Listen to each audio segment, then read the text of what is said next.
কিছুক্ষণের মধ্যেই লাভপুরে অভিষেক বন্দ্যোপাধ্যায়ের জনসভা শুরু হতে চলেছে। কর্মী সমর্থকদের মধ্যে উৎসাহ চরমে। কিছুক্ষণের মধ্যেই লাভপুরের ফুল্লরা মাঠে হতে চলেছে সাংসদ অভিষেক বন্দ্যোপাধ্যায়ের জনসভা। তার আগেই তৃণমূল কর্মী সমর্থকদের মধ্যে রয়েছে উৎসাহ চরমে। ইতিমধ্যেই এসে পৌঁছেছে কোর কমিটির আহ্বায়ক অনুব্রত মণ্ডল, বিধায়ক বিকাশ রায় চৌধুরী, তৃণমূল প্রার্থী অভিজিৎ সিংহ, বিধানচন্দ্র মাঝি, সাংসদ অসিত মাল, তৃণমূল প্রার্থী চন্দ্রনাথ সিংহ সহ একাধিক নেতৃত্ব। জানা গেছে কিছুক্ষণের মধ্যে লাভপুরে এসে পৌঁছাবেন অভিষেক বন্দ্যোপাধ্যায়। তার আগে দেখা গেল কর নিরাপত্তা চাদরে মোড়া রয়েছে সমগ্র সভাস্থল।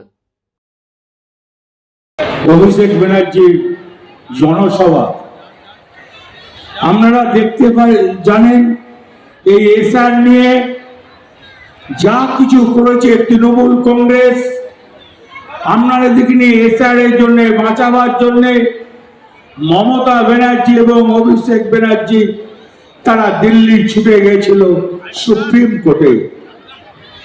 একের পর এক বঞ্চনা, এরা বাঙালিকে দেখতে পারে না, এরা বাঙালির প্রতি এত হিংসা, কি অন্যায় আমাদের।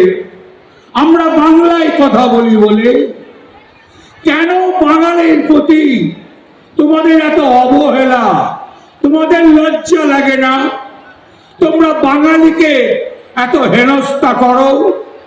এই বাঙালি গোটা ভারতবর্ষ আন্দোলন দেখিয়েছিল, তার নাম নেতাজি সুভাষচন্দ্র বোস, বিনয় বাদল দীনেশ।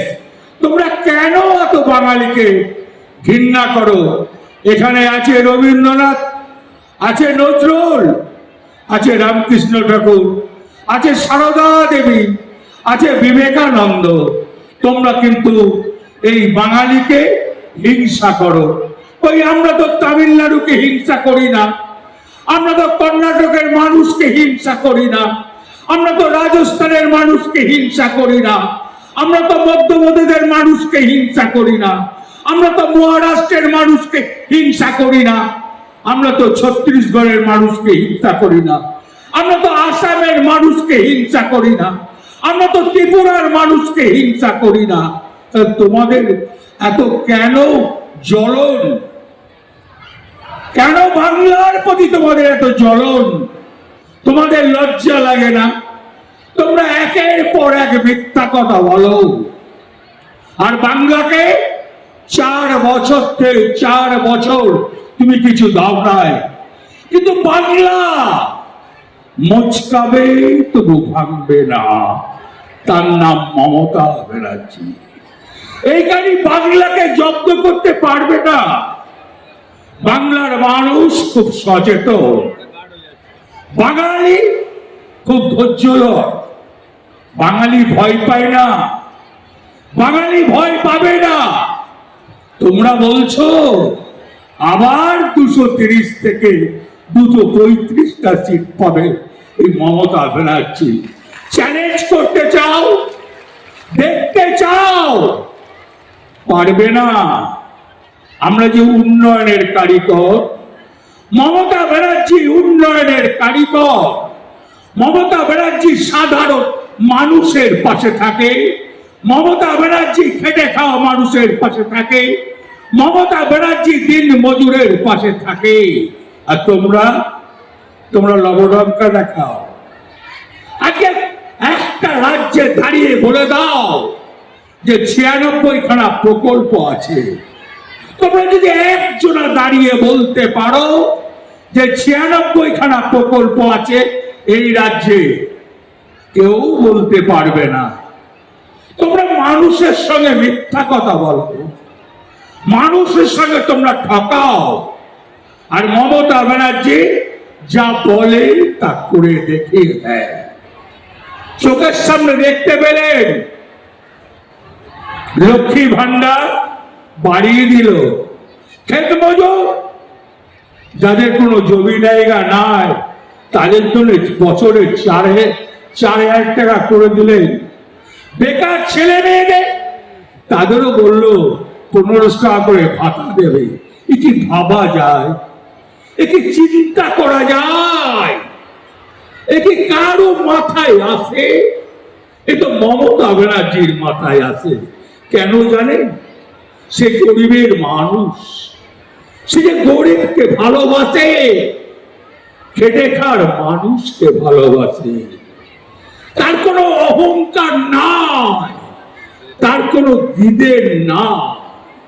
আজকে অস্বীকার করতে পারবে এই ফুল্লতলা মাকে সাজিয়ে দিয়েছে, কঙ্কালীতলাকে সাজিয়ে দিয়েছে, তারাপীঠকে সাজিয়ে দিয়েছেন, নলেটেশ্বরীকে সাজিয়ে দিয়েছেন, বক্রেশ্বরকে সাজিয়ে দিয়েছেন, পাথর চাপড়িকে সাজিয়ে দিয়েছেন। আর আপনাদের কি অবদান? একটা দাঁড়িয়ে বলুন আমরা এই জায়গায় সাজিয়ে দিচ্ছি, বলতে পারবেন না। আপনাদের মুরদ নাই, আপনারা বলতে পারবেন না। আমরা জোর গলায় বলতে পারবো। আমাদের সেনাপতি অভিষেক ব্যানার্জি আসবে, সে আপনাদেরকে যে পরামর্শ দেবে, যা বলবে, তার কথাই আপনারা কাজ করবে। আমাদেরকে নিয়ে ভয় দেখানো যাবে না। কই আমরা তো গুজরাটের লোককে মারতে যাই না, আমরা তো তাড়াতে যাই না, আমরা তো মহারাষ্ট্রের মানুষকে তাড়াই না, আমরা তো ত্রিপুরার মানুষকে তাড়াই না, আমরা তো উড়িষ্যার মানুষকে তাড়াই না, আমরা তো ছত্তিশগড়ের মানুষকে তাড়াই না, আমরা তো হরিয়ানার মানুষকে তাড়াই না। তোমরা কি করলে? 147 জনকে পিটিয়ে মেরে দিলে, লজ্জা লাগে না? তারপর হিন্দু মুসলমানের রাইট লাগাচ্ছ, কালকেই লাগিয়েছ মুর্শিদাবাদে। পারবে না, তাতেও কিন্তু বাংলাকে পারবে না।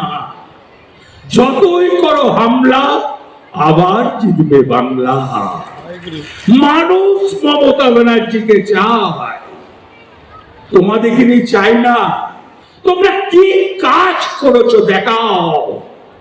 তোমরা 14 সালে বলেছিলে 2 কোটি করে চাকরি দেবো, 15 লক্ষ করে অ্যাকাউন্টে দেবো। কার অ্যাকাউন্টে দিয়েছো? হ্যাঁ, তোমরা পারবে, তোমরা মিথ্যা কথা বলতে পারবে, গুছিয়ে মিথ্যা কথা জানো তোমরা। আবার বলছি, বীরভূম জেলায় 11টা সিটে মমতা ব্যানার্জি ক্যান্ডিডেট। বীরভূম জেলায় 11টা জিতবে, চ্যালেঞ্জ করলাম ইনশাল্লাহ, এবং ঈশ্বর আছে জন্য। জয় হিন্দ, বন্দে মাতরম, মমতা ব্যানার্জি জিন্দাবাদ।